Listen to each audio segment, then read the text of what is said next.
Isang dalaga ang nawalan ng lahat dahil sa isang karumaldumal na krimen. Mula sa pagiging mapagmahal na anak, naging bilanggo siya ng sistemang hindi naniwala sa kanya. Habang dinadala ang anak ng lalaking sumira sa kanyang buhay, nagsisimula ang kwento sa isang 19 na anyos na dalagang nagngangalang yun. Masaya ang buhay niya kasama ang kanyang ina na hindi nakakarinig at hindi nakapagsasalita. Buong tiyagan niyang sinusubukang turuan ang kanyang ina kung paano magsalita upang kung sakaling lumabas ito ng mag-isa balang araw, ay kaya nitong makipag-usap sa ibang tao. Matagal nang pumanaw ang ama niyon, kaya silang mag-ina na lamang ang magkasama at umaasa sa isa't isa. Kahit kapos sila sa pera, namumuhay pa rin ng masaya. Paborito ng kanyang ina ang rice cakes, kaya araw-araw pag-uwi niyon mula sa eskwela ay sinisiguro niyang may dala siyang pasalubong para rito. Samantala, si Yun naman ay namahilig sa mga bulaklak na cosmos. Palaging pumipitas ang kanyang ina ng mga bulaklak na ito at ibinibigay sa kanya. Ngunit pinigilan ni Yun ang kanyang ina sa pagpitas ng mga bulaklak dahil naniniwala siya na nasasaktan din ang mga ito. Pareho silang nagsisikap upang matustusan ang kanilang pang-araw-araw na gastusin. Nagtatrabaho ang ina ni Yun sa isang pabrika ng mga damit, habang si Yun naman ay may part-time na trabaho sa isang kafe. Nalulungkot ang kanyang ina tuwing nakikita siyang nagtatrabaho sa murang edad. Madalas niya itong pinapayuhan na tumigil na sa pagtatrabaho, lalo na't nabayaran na nila ang utang na ginamit noon para sa pagpapagamot ng kanyang ama. Ngunit ayaw ni Yun na maging pabigat sa kanyang ina, kaya hindi sinusunod ang payo. May hika ang kanyang ina, kaya kung ano-anong herbal tea ang ino-order nito online upang makatulong sa kanyang paghinga at pakiramdam. Isang araw, dumalaw sa pinagtatrabahuhan ni Yun ang kanyang mga kaibigan mula sa eskwela. Doon nabunyag na tumigil na pala siya sa pag-aaral. Gayunpaman, upang hindi maghinala ang kanyang ina, umaalis pa rin siya ng bahay na suot ang kanyang school uniform. Ipinakita rin na naghahanda si Yun para sa pagsusulit para sa isang trabaho sa gobyerno. Bagamat hindi siya nakapasa ngayong taon, balak niyang muling subukan sa susunod na taon ng mas handa. Sa kabilang banda, buong suporta ang ibinibigay ng kanyang mga kaibigan. Pinapalakas nila ang kanyang loob at binilhan pa siya ng librong kakailanganin niya sa paghahanda. Isang araw, nang mabalitaan ni Yun na nasugatan ang daliri ng kanyang ina habang nasa trabaho, agad siyang tumakbo papunta rito na umiiyak. Isang kasamahan ng kanyang ina ang nagdala rito sa ospital at nag-alaga habang nagpapagamot, kaya taus-pusong nagpasalamat si Yun sa lalaki. Kinabukasan, makikitang nakangiti ang ina ni Yun habang nakatitig sa litrato ng kanyang anak. Dumaan muli ang parehong kasamahan at sinabing napakaganda ng kanyang anak. Binasa ng ina ni Yun ang galaw ng kanyang labi, ngumiti, at sumagot sa pamamagitan ng sign language na kamukhang-kamukha ito ng kanyang ama. Ngunit hindi naunawaan ng lalaki ang kanyang sinabi. Inakala niyang marahil ay hindi ito nakakarinig o nakakaintindi sa kanya. Sa pag-aakalang ganoon nga, naging kampante ang lalaki at hayagang sinabi na malaki na si Yun at iminungkahi na ipakasal ito sa kanya. Idinagdag pa niya na walang ibang makapagpapasaya kay Yun kundi siya lamang. Pagkasabi nito ay tumawa pa siya.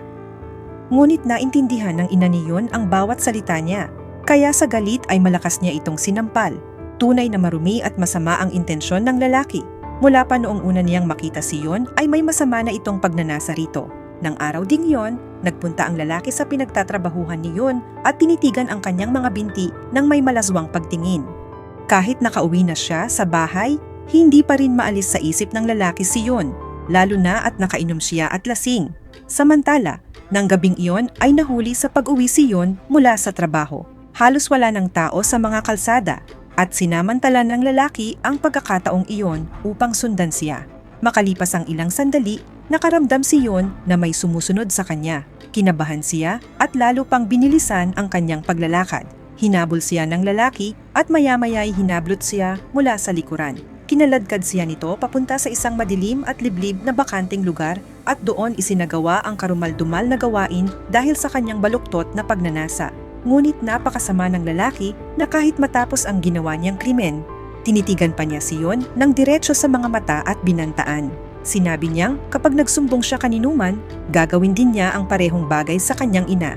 Habang nangyayari iyon, nababalisan na ang ina ni Yun dahil gabi na ay hindi pa rin nakakauwi ang kanyang anak. Sa sobrang pag-aalala, lumabas siya upang hanapin ito. Nang makita ng lalaki ang ina ni Yun na nag-iisa sa isang tahimik at madilim na lugar, muli na namang pumasok sa kanyang isipan ang makasalanang balak. Tumayo siya at nagsimulang maglakad papunta sa ina ni Yun. Si Yun, na halos hindi na makayanan ang sakit at takot, ay nakita sa kanyang mga mata ang parehong maruming hangarin. Ngayon ay para naman sa kanyang ina. Sa huling natitirang lakas, tumayo siya, dinampot ang isang batong malapit sa kanya, at malakas na hinampas ang ulo ng lalaki. Dahil sa lakas ng tama, agad itong namatay sa lugar. Sa sumunod na eksena, makikita si Yun na inaaresto dahil sa kasong pagpatay. Walang malinaw na ebidensyang natagpuan ang pulisya na magpapatunay na ginawa niya iyon bilang pagtatanggol sa sarili. Kahit pa paniwalaan ng mga pulis ang kanyang salaysay, nangangailangan ang batas ng konkretong patunay. Dahil dito, hindi itinuring na self-defense ang nangyari kundi isang kaso ng pagpatay. Upang mailigtas si Yun, iminungkahi ng kanyang abogado na lumantad siya sa publiko, sumali sa isang organisasyon ng kababaihan at ipaglaban ang kanyang karapatan. Ngunit tumanggi si Yun. Ayaw niyang may makaalam ng nangyari sa kanya. Ayaw niyang tingnan siya ng mga tao ng may awa na para bang isa siyang kawawang babae na walang kalaban-laban. Simula pagkabata, ganoon na raw ang tingin ng iba sa kanya at hindi na niya iyon kayang tiisin pa.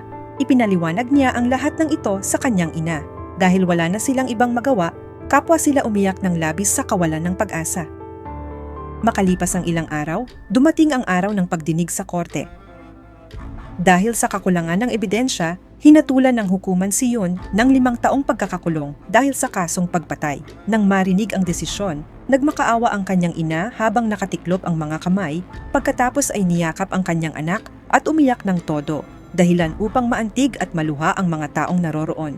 Kalaunan, dinala si Yun sa kanyang selda sa loob ng kulungan, kung saan may 5 pang babaeng nakatira at nagsisilbi rin ng kani-kanilang sentensya.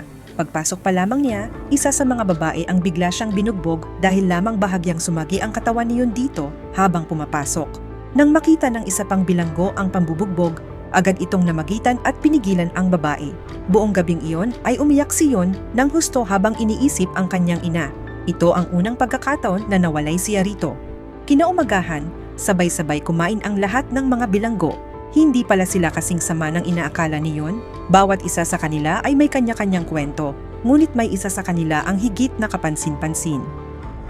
Napansin ni Yun na iba ang suot ng isang babae, kulay rosas na uniforme, na hindi katulad ng suot ng iba pang bilanggo. Nang tanungin niya ito tungkol doon, sagot ng babae na siya ang pinakamahusay na bilanggo sa buong kulungan. Sa kanila rin ay may isang nakatatandang preso na nagngangalang Sunjay, na tinatawag ng lahat na ate. Nang mapansin ni Sunjay na hindi kumakain si Yun, mahinahon niya itong kinausap at ipinaliwanag na sa paglipas ng panahon ay masasanay din siya sa pamumuhay sa loob ng kulungan. Sinabi rin niya na kung hindi siya kakain, hindi siya magkakaroon ng lakas para magtrabaho. Idinagdag pa ng ibang mga bilanggo na binabayaran sila sa mga trabahong ginagawa nila sa loob ng piitan. Nang malaman ni Yun na ang trabahong may pinakamataas na bayad ay ang pagkukumpuni o repair work, agad niya itong pinili. Kahit napakahirap ng gawain, nagpasiya pa rin siyang tanggapin iyon. Makalipas ang ilang sandali, nagsipag-alisan ang lahat ng bilanggo upang pumunta sa kani-kanilang nakatalagang trabaho. Habang naroon, may isang babaeng paulit-ulit siyang tinititigan dahil bata at maganda siya. Nang magtatawag ng attendance ang opisyal ng kulungan, napansin nitong bagong salta si Yun at sinabi sa kanya na ang bilanggo niyang numero ay 2,037. Pagkatapos ng maghapong trabaho at makapagtipon ang lahat, tinanong ni Yun ang opisyal kung kailan niya matatanggap ang kanyang bayad. Nang marinig ito, agad siyang sinigawan ng opisyal at sinabing wala siyang matatanggap na pera. Pinagalitan siya nito ng matindi at pinaalalahan ng isa lamang siyang bilanggo. Nang gabing iyon, habang mahimbing nang natutulog ang iba, tahimik na nakaupo si Yun sa isang sulok at umiiyak. Maya-maya, nilapitan siya ni Sunjay at sinabi na nakakulong siya dahil nakapatay siya ng 5 tao. Ikinuwento niya na may anak siyang lalaki na namatay matapos mabundol ng isang lasing na driver. Bilang ganti, sinunog ni Sunjay ang buong pamilya ng lalaking iyon hanggang sa mamatay ang mga ito. Inamin niyang labis niyang pinagsisisihan ang kanyang ginawa. Pinayuhan niya si Yun na ilabas ang kanyang nararamdaman dahil iyon lamang ang paraan upang makahanap ng kapayapaan. Sa kanilang pag-uusap, nabunyag din na hinatulan si Sunjay ng parusang kamatayan at malapit na ang araw ng kanyang pagbitay. Matapos marinig ang mga sinabi ni Sunjay, nagsulat si Yun ng liham para sa kanyang ina. Sa sulat, sinabi niyang maayos naman ang kanyang kalagayan at huwag itong mag-alala. Mula noon, unti-unti niyang sinubukang tanggapin at sanayin ang sarili sa buhay sa loob ng kulungan. Natutunan niya ang mga gawain at mas naging maluwag ang pakikisalamuhan niya sa mga kasama sa selda. Pagkalipas ng ilang araw, dumalaw ang ina ni Yun at nagdala ng paborito niyang pagkain. Ngunit sinabi ng guwardya na hindi maaaring magpasok ng pagkain mula sa labas dahil maaari itong magdulot ng problema para kay Yun. Labis ang tuwa ng kanyang ina nang makita muli ang anak matapos ang mahabang panahon. Si Yun naman ay naging emosyonal nang marinig niyang banggitin ng kanyang ina ang kanyang pangalan. Kahit hindi nakapagsasalita ang kanyang ina, kapwa sila napaiyak habang nakatingin sa isa't isa. Dahil sa pagnanasa ng isang hindi kilalang lalaki, tuluyang nasira ang dating masaya at masiglang pamilya. Kinabukasan, biglang sumama ang pakiramdam ni Yun at hindi siya makabangon sa kama. Matapos siyang ipasuri sa doktor, nalaman niyang siya ay buntis. Nang marinig ang balitang iyon, labis siyang nabigla. Matapos ang pinakamasakit at pinakakarumal-dumal na pangyayaring naranasan niya, pilit niyang sinusubukang magpatuloy sa buhay, ngunit muli siyang ibinalik ng tadhana sa parehong bangungot. Ang taong sumira sa kanyang buhay ang siya ngayong ama ng batang dinadala niya sa kanyang sinapupunan. Sa sobrang pagkabigla, wala na siyang ibang naisip kundi ang makatakas mula sa kulungan, mayakap ang kanyang ina at isigaw ang lahat ng sakit na kanyang nararamdaman. Patakbo siyang nagtungo sa gate at pilit itong binubuksan habang malakas na umiiyak at tinatawag ang kanyang ina. Nang makita ng mga pulis ang kanyang kalagayan, agad nila siyang pinigilan at ikinulong sa isang madilim na silid. Makalipas ang ilang sandali, nalaman din ng kanyang mga kasamahan sa selda ang tungkol sa kanyang pagbubuntis. Labis silang nag-alala para kay Yun dahil napakabata pa niya upang maging isang ina. Higit pa rito, ang batang dinadala niya ay anak ng mismong lalaking sumira sa kanya. Kinabukasan, pinahiga ni Sunjay ang ulo ni Yun sa kanyang kandungan at may pagmamahal na sinabi na anuman ang sitwasyon, kailangan niya itong harapin ng may tatag. Maya-maya, inalalayan siya ni Sunjay at ibinalik sa kanilang silid. Pagkaraan ng ilang oras, ang parehong babaeng nanakit kay Yun noong unang araw ay muli siyang sinaktan at pilit na tinanong kung bakit niya dinadala sa kanyang tiyan ang anak ng nanggahasa sa kanya. Agad namang dumating ang iba pang bilanggo at pinigilan ng babae. Kalaunan ay nabunyag na ang marahas na ugali nito ay bunga rin ng sarili niyang karanasan. At ang kanyang kwento ay halos katulad ng pinagdaanan ni Yun. Patuloy ang paglipas ng mga araw at tumigil si Yun sa pakikipagkita sa kanyang ina dahil iniisip niyang kapag nalaman nito ang tungkol sa pagbubuntis, lalo lamang itong mag-aalala. Araw-araw pumupunta ang kanyang ina upang dalawin siya, ngunit paulit-ulit siyang tumatangging makipagkita. Labis na nasasaktan ang kanyang ina at hindi maintindihan kung bakit siya itinutulak palayo ng sariling anak. Isang araw, may ilang babaeng bilanggo mula sa kabilang silid ang lumapit at sinimulang takutin si Yun. Maya-maya, may isang babae ang lumapit sa kanya at niyaya siyang pumunta sa banyo. Mula pa noong unang araw ay may pagnanasa na ito kay Yun at balak siyang abusuhin doon. Ngunit sa mismong sandaling iyon, dumating si Sunjay at hinila ang buhok ng babaeng iyon habang tinatakot siya. Sinabi niya na kahit makapatay pa siya ng isa pang tao sa loob ng kulungan, kamatayan pa rin ang magiging kaparusahan niya. Mula noon, nagsimulang umiwas ang lahat kay Yun dahil sa takot. Habang lumilipas ang mga araw, lalong nahihirapan si Yun na tanggapin ang bigat ng kanyang pagbubuntis. Isang araw, sinubukan niyang saktan ang kanyang tiyan gamit ang isang piraso ng salamin. Nang makita ito ng parehong galit na babae, agad siyang sinigawan. Sinabi nito na binalaan na niya si Yun na huwag ituloy ang pagbubuntis at hindi magpakamatay. Nagtipon-tipon ang lahat at pinayuhan si Yun na maaari siyang humingi ng tulong sa media dahil baka matulungan siya ng publiko. Ipinaliwanag nila na ang 5 taong pagkakakulong sa murang edad ay pagsasayang lamang ng mahalagang bahagi ng kanyang buhay. Ngunit tumanggi si Yun. Kahit handa siyang sayangin ang 5 taon sa loob ng kulungan, hindi niya kayang mabuhay habang buhay na may kahihiyan matapos ilantad ang sarili sa buong mundo. Sa huli, ang tanging natitirang paraan ay ang magsumiti ng kahilingan sa korte para sa muling paglilitis ng kaso. Malay natin, baka sakaling pumanig sa kanya ang hukom. Dahil sa kanyang pagbubuntis, inalis siya sa mabibigat na gawain at inatasan na lamang sa magaan na tungkulin tulad ng pag-aasikaso ng mga gamot na ipinapasok mula sa labas. Kahit hindi siya nakikipagkita sa kanyang ina, paminsan-minsan ay sumusulat si Yoon ng mga liham upang ipaalam na maayos ang kanyang kalagayan at huwag itong mag-alala. Sa tuwing binabasa ng kanyang ina ang mga sulat, hindi nito mapigilang maging emosyonal. Isang araw, habang nasa trabaho, bigla na lamang nakaramdam si Yoon ng matinding pananakit ng tiyan. Nang siya ay masuri, napag-alamang 6 na buwan na siyang buntis. Bagamat hindi pa gaanong malaki ang kanyang tiyan, maliit pa ang sanggol, ngunit nasa mabuting kalagayan at malusog. Nang marinig ni Yoon ang tibok ng puso ng bata, napaluha siya dahil ang totoo, umiinom siya ng isang uri ng gamot upang ipalaglag ang dinadala niya. Napalihim niyang itinatago mula sa mga tauhang nagdadala ng mga gamit mula sa labas. Pagbalik niya sa silid, agad siyang tinanong ng lahat kung ano ang sinabi ng doktor. Ibinahagi ni Yoon na 6 na buwan na ang kanyang pagbubuntis at inamin niya ang lahat ng ginawa niya. Mula kinabukasan, mas lalo siyang inalaga ng lahat at siniguro nilang hindi na siya gagawa ng anumang trabaho. Lumipas ang mga araw at dumating din ang araw ng muling paglilitis ng kanyang kaso. Binigyan siya ng hukom ng pagkakataong sabihin ang kanyang huling pahayag. Sinimulan ni Yoon sa pag-amin na siya ang pumatay sa lalaki. Sinabi niyang maniwala man o hindi ang iba, alam niya ang kasamaan at karumal-dumal na ginawa ng lalaking iyon sa kanya. Idinagdag pa niya na handa siyang pagbayaran ang kanyang nagawa. Maaari siyang makulong ng 5 o kahit 10 taon, ngunit iisa lamang ang kanyang hiling na may mag-alaga sana sa kanyang ina. Habang sinasabi niya ito, napaiyak siya sa harap ng lahat.